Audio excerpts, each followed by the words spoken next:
네, 후보자님. 예. 제가 이 질의는 안 하고 싶었던 질의이기도 한데요. 그 주택 공급에 대해서 질의를 한번 해보려고 합니다. 네. 다음 슬라이드를 보여주시면요. 이제 주택 공급이라고 하는 네 글자가 우리가 정책하면서 굉장히 흔하게 쓰는 단어인데요. 주택 공급을 해야 된다. 5년간 수도권에 135만 호 공급, 연간 27만 호 착공, 최근에는 닥치고 공급이라는 표현까지 나왔고요. 근데 아마 주택 공급을 말하는 분들 중에서 이 네 글자의 단어가 현실에서 어떤 의미인지, 어떤 것들을 실제로 포함하는 일인지 이거를 직접 경험으로 알고 계신 분들은 거의 안 계실 것 같아요. 근데 이제 외람되지만 저는 잘 압니다. 왜냐하면은 전국에서 단일 지역에서 가장 많은 이제 무려 11개의 공공주택 지구를 동시에 추진하고 있는 그런 도시에서 정치를 하고 있거든요.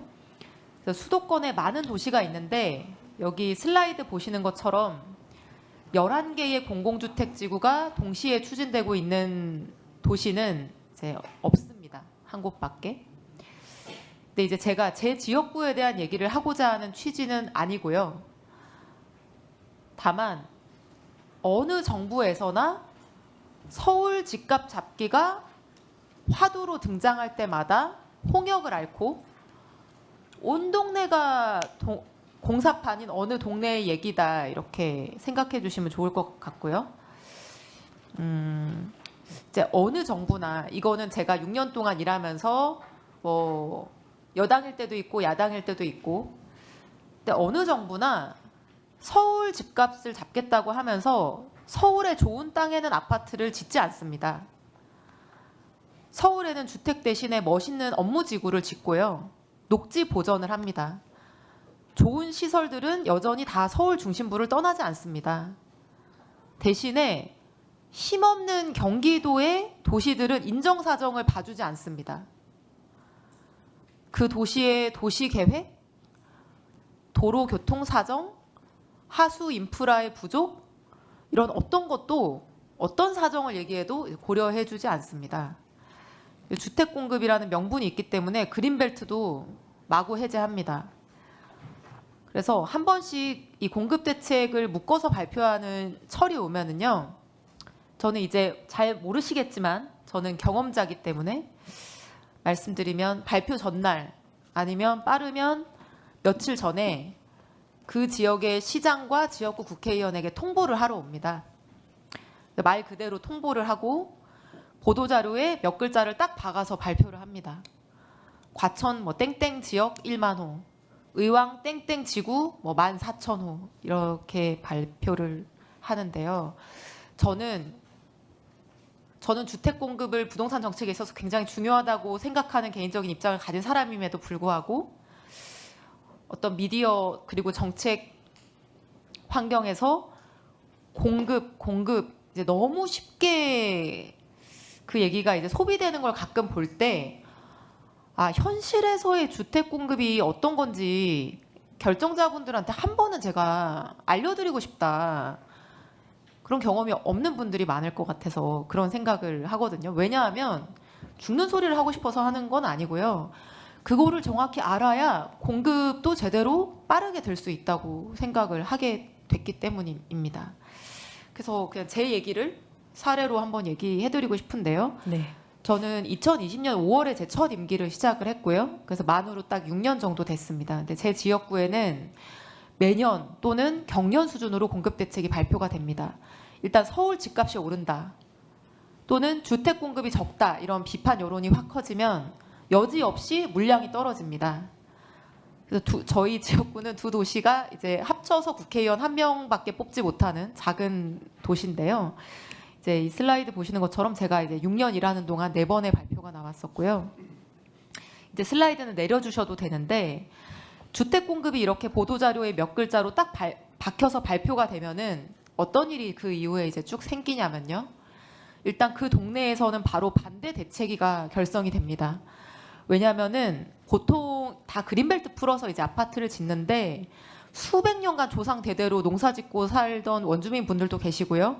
근데 이분들이 그린벨트로 묶여서 집도 한 채 제대로 못 짓고 열악하게 사시다가 갑자기 쫓겨나게 되시는 거거든요. 그래서 결사 반대 현수막이 온 동네에 붙게 됩니다. 그리고 뭐 대책위 비대위에서 수도 없이 찾아옵니다. 이거 취소시켜 달라고. 근데 취소되는 경우가 사실상 없죠. 제 경험에서도 딱 한 번 위치만 변경된 적이 있을 뿐이고요. 근데 그렇게 이제 계획대로 강행이 돼서 지구 지정 단계로 들어가면은 그 무렵부터 경계선을 긋는 작업이기 때문에 내 땅은 빼달라, 내 땅은 넣어달라 하는 요구가 엄청난 요청들이 이제 쏟아지게 됩니다. 근데 정부가 한 번 발표한 면적은 거의 바꾸지 않기 때문에 실제로 관철될 수 있는 요구는 이제 거의 없죠. 그렇게 해서 경계선을 긋는 지구 지정이 끝나면은 그때부터 보상 국면이 시작이 됩니다. 보상이 끝날 때까지 수년이 걸리는데요. 그동안 지역은 그 돈 문제로 완전히 홍역을 겪습니다. 뭐 이택, 협택, 영업보상, 현금보상, 보상 노리고 들어온 투기꾼들이 교묘하게 보상을 다 받아가고요. 정작 원주민들은 헐값에 땅을 뺏깁니다. 그리고 70대가 넘은 어르신들이 평생 살던 집을 뺏기고 이제 낯선 동네로 쫓겨나갑니다. 그렇게 해서 이제 보상 끝나고 다 땅을 뺐으면은 뭐 그 지역의 사람, 문화, 역사 이런 거 없어지는 건 다 논외로 한다 하더라도 온 동네가 공사 트럭이 점령하는 공사판이 됩니다. 그때부터. 최근에 저희 지역에서는 그 공사 트럭의 바퀴가 도로에서 빠져가지고 버스 정류장에 서 있던 여고생이 바퀴에 치여서 사망하는 일도 있었습니다. 그래서 이제 아이들 학교 앞에 고래보다 큰 트럭이 이제 매일 흙먼지를 날리면서 달리고요. 수년간 그 도시가 완공될 때까지 그런 상황에서 살게 됩니다. 그래서 주택 공급을 할 때 누군가는 반드시 현실에서 이제 겪게 되는 고통이고요. 그래서 이제 사전 청약이나 분양으로 입주 예정자가 결정이 됩니다. 그럼 이제 그때부터 그 도시는 뭐 학교 설립, 공원 위치, 지하철 출구 위치, 도로 배치, 온갖 민원이 쏟아집니다. 그리고 그분들이 나중에 입주한 이후에는 지하철 개통은 보통 수년이 늦어지고요. 서울로 가는 도로망은 정부가 아무런 조치를 취해주지 않아서 그대로기 때문에 그 새로운 지구에 꿈을 안고 입주한 분들도 또 기존에 살고 있던 옆 동네의 지역 주민들도 하루가 다르게 점점 출퇴근, 출근 지옥에서 살아가게 됩니다.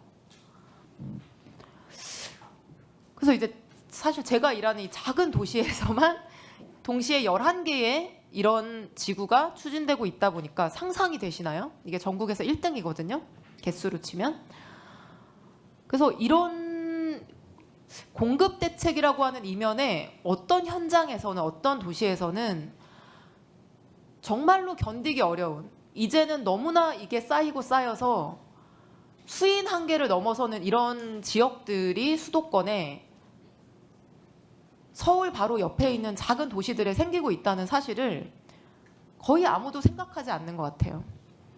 몇만 호 공급 이렇게 멋진 보도자료가 나오고 나면은요, 그 전에는 정부가 통보하러 찾아와서 필요성을 읍소하고 반발하지 말아달라 이렇게 설득도 하지만 공급 대책 발표하면은 본인들 할 일 다 했다고 생각하고 손을 뗍니다. 그 다음부터는 그 지역 안에서 어떻게 해서든지 지지고 볶고 그냥 LH와 그 지자체의 일이 됩니다. 국토부는 그 이후부터 이제 코빼기도 비치지 않습니다. 읍소를 해야 한 번씩 쳐다봐 줍니다. 이거는 뭐 진보 정부 보수 정부 아무 차이가 없고요. 그래서 뭐 저야 뭐 그렇다 치더라도 이런 일들이 이제 반복되니까 정말 못 견디겠다는, 온 동네가 공사판이고 아이들이 그 트럭을 보면 경기를 해서 도저히 더는 못 견디겠다는 이제 사람들을 보면 너무 저는 이제 죄스러운 마음이 드는데요. 그래서 저는 공급 대책이 정말 중요하고, 왜냐하면 세금이나 규제로 가격을 잡는 게 한계가 있다고 저는 생각하기 때문입니다. 그런데 사실은 서울의 핵심 지역의 업무지구를 축소해서라도 가장 좋은 땅에 아파트를 공급하는 게 저는 이제 적합한 해결책일 텐데, 그게 아니라 다양한 공급 대책을 진행을 하더라도 이렇게 조선시대 함영하고 곡물 뺏어가듯이 하는 공급이 아니라 정말 그 지역의 어려움이 무엇이고 필요한 것이 무엇인지, 그리고 이렇게 보여주기 식으로 한 지역에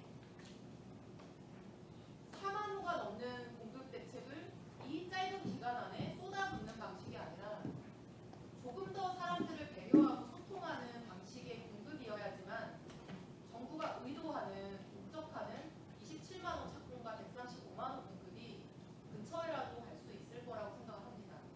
그래서 제가 오늘 이 보충 질의에 어떤 질의를 할까 고민하다가 지역구 질의를 별로 하고 싶지 않았지만 이 얘기를 언젠가는 정부에서 일하는 높은 분께 얘기하고 싶었던 얘기여서 말씀을 드립니다. 네, 뭐 말씀 듣고 저희가 가끔 숫자나 어떤 보고서의 문장 속에 사실은 사람이 잘 보이지 않을 때가 많습니다. 저도 그렇게 너무 정신없이 일하다가 보면 그런 날들이 많았고, 근데 지금 말씀 주신 것처럼 그 사이에 뭐 영화의 한 장면이나 드라마 속에서 굉장히 많이 다뤄졌던 장면들이기도 한 것 같고요. 그런 부분들에서 좀 더 잘 생각해 봐야 하는 부분들이 있는 말씀이라 생각합니다. 뭐 우리가 그 도시를 건설하고 그리고 사람이 사는 공간을 만들 때 있어서 집도 필요하지만 사실 주거 인프라라고 하는 것이 전체적으로 같이 설계되어야지 살기 좋은 도시가 된다는 건 우리가 다 알고 있고, 뭐 누구나 강남을 좋아하는 건 그 인프라가 굉장히 잘 갖춰져 있고 수십 년간 정부가 투자한 굉장히 많은 그 세금 자원으로 만들어진 공간이기도 합니다. 그래서 다른 공간들에 대해서도 그런 투자가 필요하다는 부분들에 대해서는 뭐 개인적으로는 저는 그렇게 생각하는데요. 나머지 부분들은 우선 말씀 듣는 걸로 마감하겠습니다. 네.